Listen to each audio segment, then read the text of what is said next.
Saudi আরবে পুলিশের কঠোর অভিযানে 19,000-এর মতো প্রবাসীকে গ্রেপ্তার করেছে। 19,000-এর উপরে প্রবাসীকে তারা গ্রেপ্তার করতে সক্ষম হয়েছে।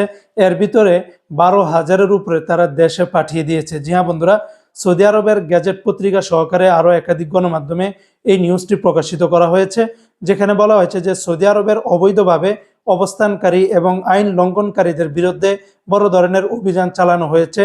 সৌদি স্বরাষ্ট্র মন্ত্রণালয়ের তথ্য মতে 4 ডিসেম্বর থেকে 10 ডিসেম্বর পর্যন্ত এক সপ্তাহে যৌথ অভিযানে মোট 19,576 জনকে গ্রেপ্তার করা হয়েছে।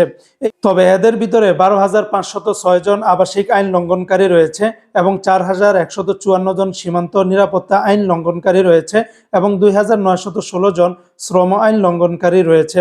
এই সময়ের মধ্যে মোট 12,365 জনকে তারা দেশে ফেরত পাঠিয়ে দিয়েছে আজীবনের জন্য।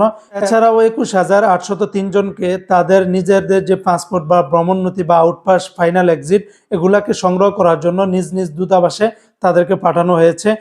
এছাড়াও 5,202 জনের বিমানের টিকিট বুকিং করা সম্পূর্ণ করা হয়েছে। সৌদি আরবের স্বরাষ্ট্র মন্ত্রণালয় থেকে যারা সৌদি নাগরিক এবং প্রবাসী রয়েছেন তাদেরকে সতর্ক করে বলেছে, কেউ যদি অবৈধ প্রবাসীদেরকে কোনো ধরনের কোনো সহযোগিতা করে তাহলে তাকে 10 লাখ রিয়াল জরিমানা এবং 15 বছরের মতো জেল দিতে পারে।